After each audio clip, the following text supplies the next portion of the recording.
আশা করছি আপনারা সবাই খুব ভালো আছেন, সুস্থ আছেন। আজকে একটা নতুন ধরনের একটু অন্যরকম কাতলা মাছের রেসিপি আপনাদের সঙ্গে শেয়ার করছি।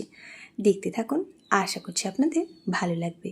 একটু অন্যরকম যখন মাছের ঝাল খেতে ইচ্ছে করব, তাহলে বলবো অবশ্যই একবার এরমভাবে ট্রাই করুন।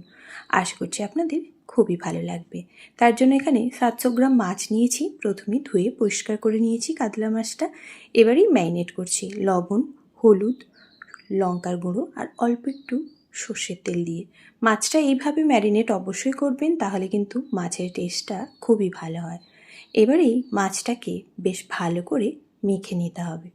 এখানে বলে রাখি, যে সকল বন্ধুরা আজকে আমার চ্যানেলটা নতুন ভিজিট করছেন, যদি আমার এই রেসিপিটা ভালো লাগে তাহলে বলবো লাইক, কমেন্ট, শেয়ার, সাবস্ক্রাইব করে প্লিজ পাশে থাকবেন। দেখুন, মাছগুলো সবই আমার ম্যারিনেট করা হয়ে গেছে, রেখে দেব 15 মিনিট। এদিকে একটা বাটির মধ্যে দেখুন টক দই নিয়েছি 2 টেবিল স্পুন। তার সাথে দিয়ে দিলাম ঝালের জন্য শুকনো লঙ্কা, হলুদের গুঁড়ো, জিরের গুঁড়ো আর অল্প একটু ধনের গুঁড়ো, টেস্ট অনুযায়ী লবণ আর টেস্ট ব্যালেন্সের জন্য অল্প একটু চিনি দিয়ে প্রথমে বেশ ভালো করে কিন্তু ফেটিয়ে নিতে হবে দইটাকে, যাতে করে দইয়ের মধ্যে কোনো দানা দানা অংশ না থাকে। দেখুন, ঠিক এইভাবে। আরও একটা মশলা বানাবো, তার জন্য প্যানের মধ্যে দিয়ে দিলাম অল্প একটু সাদা তেল, কয়েক কোয়া রসুন, কয়েকটা কাজু, তার সাথে দিয়ে দিলাম এলাচ, ছোটো এলাচ 2টো, বড় এলাচ 1টা, দারুচিনি দিয়ে নিয়ে আমি লবঙ্গ দিয়েছি আর জায়ফল, জয়িত্রী অল্প একটু করে দিয়ে প্রথমে এটা আমি একটুখানি লালচে করে ভেজে নেব। তারপরে এর মধ্যে অ্যাড করছি একটা ছোট্ট সাইজের পেঁয়াজ। পেঁয়াজটাকে খুব ছিরি করে কাটার দরকার নেই, এইভাবেই দিয়ে প্রথমে পেঁয়াজটা একটু ভালো করে ভেজে নেব, যাতে করে পেঁয়াজটা খুব সফট হয়ে যায়।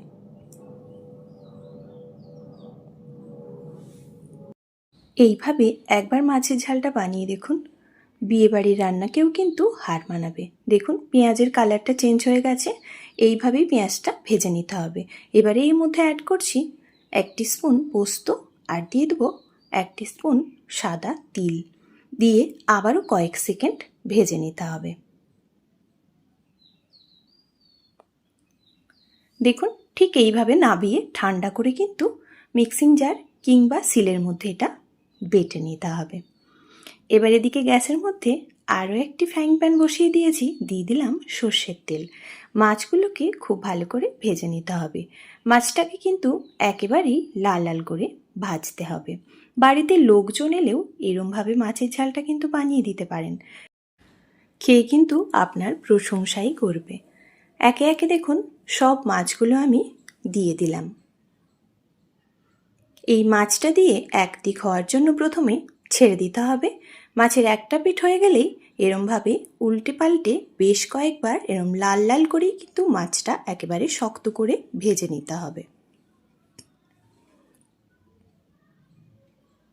দেখুন, মাছগুলো আমি উল্টে দিলাম, উল্টে আর ওই দিকটাও একইভাবে প্রথমে মাছগুলো ভেজে নিতে হবে। দেখুন, দুদিকটাই কিন্তু বেশ সুন্দরভাবেই মাছের ভাজা হয়ে গেছে। ঠিক এই করেই মাছটা ভেজে আর তুলে নেব।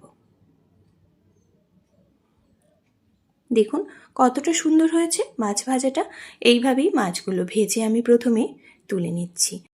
মাছগুলো তুলে নিয়ে ওই একই তেলের মধ্যে অ্যাড করলাম প্রথমেই যেই দইয়ের সঙ্গে মশলাটা বানিয়ে রেখেছিলাম, ওটাই দিয়ে প্রথমেই বেশ ভালো করে কয়েক মিনিট কষিয়ে নিতে হবে, যাতে করে দইয়ের থেকে তেলটা পুরোপুরি ছেড়ে যায় সেই পর্যন্ত, আর কালারটাও চেঞ্জ হয়ে যায়। দেখুন, দইয়ের কালারটাও চেঞ্জ হয়ে গেছে আর দই থেকে কিন্তু জলটাও চলে গেছে। এবারেই ভাজা মশলাটা পেস্ট করে রেখেছিলাম সেটাই দিয়ে দিলাম। এটা দিয়েও ওই 1 মিনিট মতো ভালো করে কষিয়ে নিতে হবে। মশলার থেকে সব তেল ছেড়ে যাবে আর কালারটাও চেঞ্জ হবে সেই পর্যন্ত। দেখুন, মশলার কালারটা চেঞ্জ হয়েছে। এবার কালারটা দেখতে খুবই সুন্দর হবে, তাই দিয়ে দিলাম কাশ্মীরি রেড চিলি পাউডার। এই কাশ্মীরি রেড চিলি পাউডারটা দিয়ে কয়েক সেকেন্ড একটু ভেজে নেব, তাহলেই কিন্তু মাছের কালারটা খুবই সুন্দর হবে। দেখুন মশলার কালারটা কতটা সুন্দর হয়েছে। এবারই মশলা ধোয়া জল আমি এর মধ্যে অ্যাড করে দিচ্ছি। ঝোলটা যেরকম পছন্দ করবেন বা গ্রেভিটা যেরকম পছন্দ করবেন সেই অনুপাতেই কিন্তু জলটা অ্যাড করবেন। আমি এখানে 2 বাটি পরিমাণ জল অ্যাড করলাম। ঝোলটা খুব বেশি করব না, তাই এবার ঝোলটা ফুটে উঠলে এর মধ্যে অ্যাড করছি দেখুন মাছগুলো। এখানে কিন্তু লবণটা অবশ্যই দেখে দেবেন। আমি কিন্তু লবণটা দইয়ের সাথে দিয়েছিলাম, তারপরে ওই জন্যই আর কোনো লবণ অ্যাড করিনি। আপনারা অবশ্যই টেস্ট অনুযায়ী লবণটা দেখে নেবেন। দিয়ে এই মাছগুলো দিয়ে 1 থেকে 1.5 মিনিট ফুটিয়ে নিলেই কিন্তু এই মাছের ঝাল একেবারেই রেডি। গরম গরম ভাতের সাথে কিন্তু পরিবেশন করার জন্য খুবই একটা সুন্দর রেসিপি। তাই বলবো এইরমভাবে দুপুরবেলা গরম গরম ভাতের সাথে এই মাছের রেসিপিটা একবার বানিয়ে দেখতে পারেন। আশা করছি আপনাদের ভালো লাগবে। কতটা সুন্দর দেখতে হয়েছে দেখুন। দেখতে যেমনই সুন্দর হয়েছিল, খেতেও হয়েছিল দুর্দান্ত।